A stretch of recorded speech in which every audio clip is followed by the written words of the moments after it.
Well, for more on the demise of pre-tournament favourites France, I'm joined by Janek Speight from DW Sports. Good morning. Janek, how did France manage to lose that game?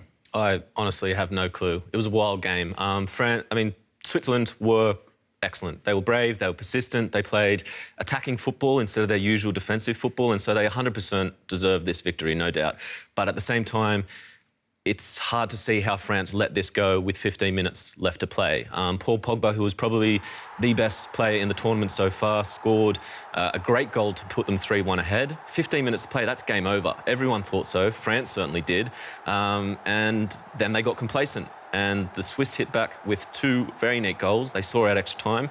And then they hit every single one of their 5 penalties perfectly. And of course, then Kylian Mbappe, he was the poor soul to miss his penalty to send France crashing out. It was a pretty crazy comeback. Pretty crazy.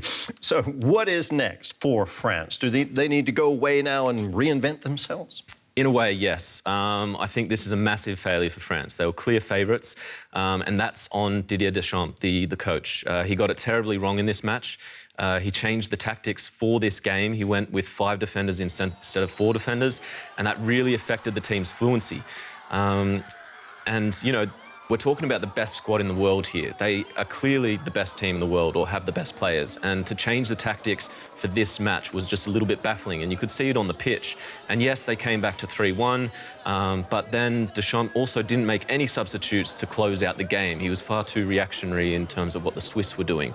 So I wouldn't be surprised to see a coaching change, if I'm honest. Maybe Zinedine Zidane, not sure. But, you know, Deschamps, he did win the 2018 World Cup. You can't take that away with him. But with this squad, with this depth, with the quality that they have, you have to do better. And it also shows you that individual talent isn't enough. You also need the right tactics and the right team spirit to win major tournaments.